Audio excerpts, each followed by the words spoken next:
tumbuh dan berkembang bersama dengan Laporte menjadi kombinasi yang sangat dahsyat untuk bisa membantu Unai Simon. Bahkan hanya 1 gol saja yang baru dirasa kebobolan oleh Spanyol. Ini juga impresif tadi akibat lapangan tengah yang mendominasi, yang membuat lawan tak berdaya, dan mereka punya Oyarzabal di lini serang yang tentunya juga sensasional. Sangat menipu aksinya karena ini pemain yang bisa memancing para pemain bertahan untuk keluar dari zona nyamannya, dibawa ke flank, dibawa ke area yang lebih deep, dan disitulah runners dari second line Spanyol juga akan masuk. Dan bagaimana Mikel Merino juga menjadi satu pemain as ya, karena dia bisa.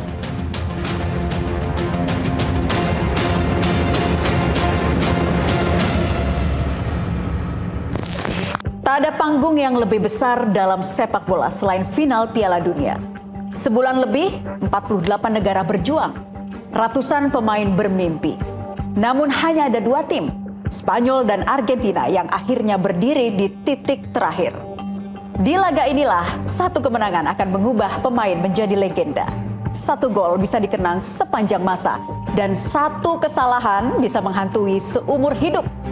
Malam ini kita akan membedah semuanya, mulai dari perjalanan kedua finalis, duel strategi yang akan tersaji di lapangan, hingga prediksi siapa yang akan mengangkat trofi paling bergengsi di Piala Dunia.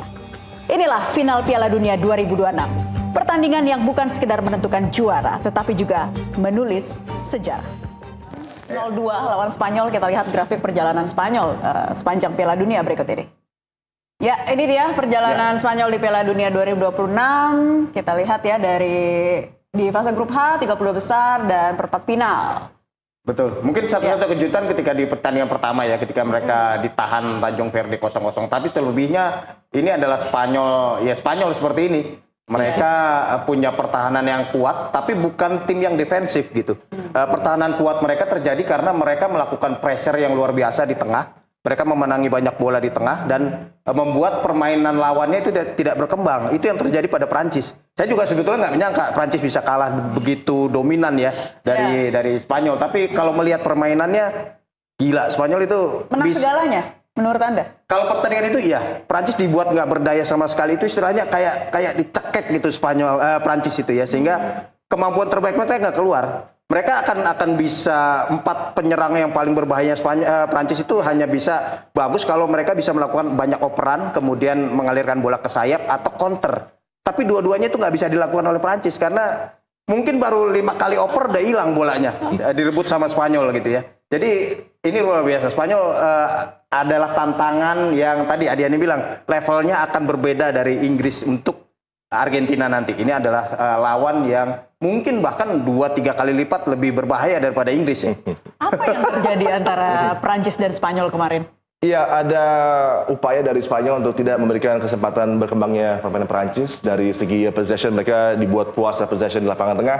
Dan kalau ini terjadi, Didier Deschamps tidak punya plan B. Itu terlihat bagaimana setelah adanya dominasi, kemudian gol tercetak dari Oyarzabal dari titik putih, dengan kondisi Luca Digne yang harusnya lebih mawas diri, lebih waspada, karena dia pemain yang mungkin biasa saja kualitasnya, tapi dia akan mengawal satu pemain kelas dunia dalam diri Lamine Yamal, dan sepertinya persiapannya tidak optimal. Oleh karenanya ada challenge yang begitu gegabah, membuat situasinya sangat sulit bagi Perancis, dan penalti tersebut memberikan start yang tepat ya bagi Spanyol. Dan kemudian Spanyol ini tim yang on average 62% possession mereka di ajang kali ini kan. Mereka tim yang sangat dikdaya di sana, dan bagaimana tadi press sudah disentuh oleh Wiwit bahwa ini adalah tim yang off the ball juga punya determinasi, punya satu kelaparan luar biasa untuk membuat tim lainnya struggle dalam build up, dan juga tercatat high turnovers di area pertahanan. Bahkan hanya 30 meter dari kotak penalti sudah ada tekanan yang luar biasa, sehingga turnover begitu dapat cepat dilakukan, dan ada tekanan yang bisa dijalankan oleh Spanyol menuju ke kotak penalti dari Prancis. Ini adalah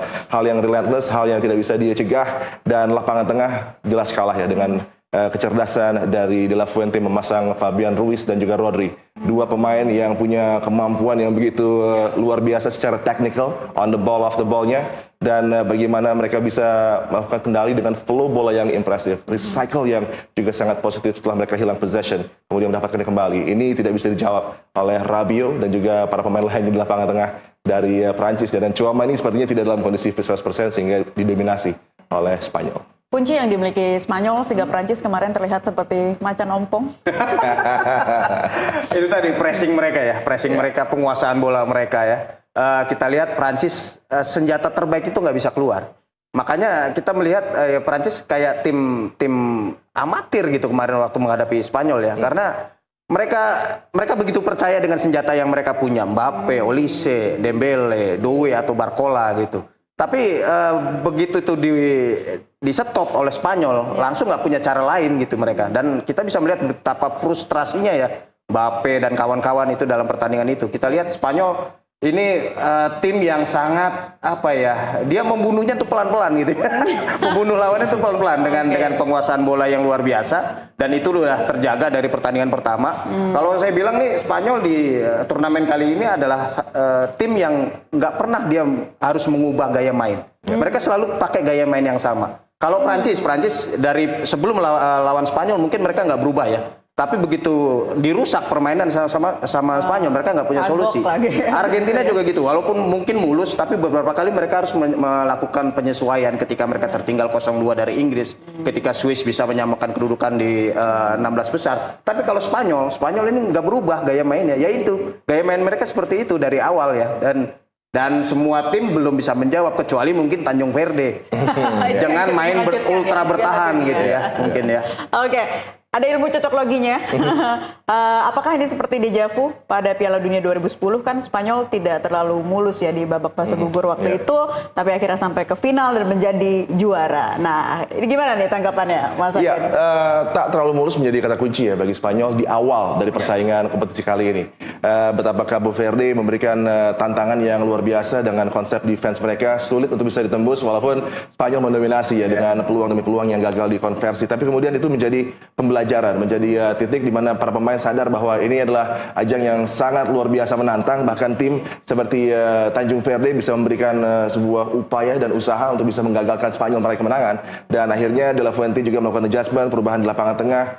Fabian Ruiz sempat juga diparkir sejenak, Pedri dimainkan bergantian tergantung dengan lawannya. Memang ada upaya adaptif juga dari Spanyol untuk melihat lawan yang dihadapi, dan bagaimana Kubarsi tumbuh dan berkembang bersama dengan Laporte menjadi kombinasi yang sangat dahsyat untuk bisa membantu Unai Simon. Bahkan hanya 1 gol saja yang baru dirasa kebobolan oleh Spanyol. Ini juga impresif tadi akibat lapangan tengah yang mendominasi, yang membuat lawan tak berdaya, dan mereka punya Oyarzabal di lini serang yang tentunya juga sensasional, sangat menipu aksinya, karena ini pemain yang bisa memancing para pemain bertahan untuk keluar dari zona nyamannya, dibawa ke flank, dibawa ke area yang lebih deep, dan disitulah runners dari second line Spanyol juga akan masuk. Dan bagaimana Mikel Merino juga menjadi satu pemain as ya, karena dia bisa menyamakan kedudukan atau membuat Spanyol unggul off the bench. Ini adalah mentality yang tak gampang ketika dia harus bersiap kapanpun dibutuhkan coming off the bench, tapi selalu memberikan satu aksi yang tentunya sensasional. Ini pemain yang istimewa juga untuk Spanyol yang tidak dimiliki oleh tim-tim lainnya. Mas Wiwit ditambahkan jadi 2010 meraih juara, sekarang udah gaspol lagi nih ya, udah sampai final, tinggal dikit lagi harapannya Spanyol. Ingat 2010 terutama sejak fase knockout ya, Spanyol itu nggak pernah kebobolan sampai final, sampai mereka menjadi juara, dan menangnya cuma 1-0 melawan Paraguay, Portugal, Jerman, kemudian Belanda di final, cuma 1-0 gitu. Artinya ada kemiripan gitu ya dengan tim sekarang yang punya pertahanan juga sangat kuat, baru kebobolan 1 menghadapi Belgia. Secara keseluruhan ini Spanyol yang mungkin mirip ya antara tim 2010 dengan 2006. Tapi barangkali Spanyol yang sekarang tidak punya bintang yang top seperti Andres Iniesta atau Xavi ya. Sekarang lebih kepada kolektivitas tim kalau menurut saya. Dan semua pemain berjalan sesuai dengan keinginan De La Fuente. Walaupun tadi ada yang bilang sebetulnya ada juga tweak yang dilakukan oleh Spanyol. Ketika Pedri nggak bermain sebagus di Barcelona, langsung diganti Fabian Ruiz. Ketika Nico Williams, ini kita ingat tandemnya si Lamine Yamal sebetulnya waktu mereka menjuarai Euro. Tapi Nico Williams tidak fit sepanjang turnamen, sekarang ditemukan penggantinya Alex Baena. Artinya pemainnya, personelnya boleh berganti gitu, tapi gaya main Spanyol itu tetap sama. Dan ini yang belum bisa dijawab sama tim-tim sejauh ini sampai semifinal ya. Spanyol dengan kolektivitas pemain, sementara di Argentina ada 1 bintang yang paling mentereng yang kemudian merangkul semua pemain untuk bisa menunjukkan tajinya. Nanti seperti apa perang strategi, siapa yang lebih cerdas? Kami akan kembali pemirsa sesaat lagi, tetaplah bersama kami di Gestur.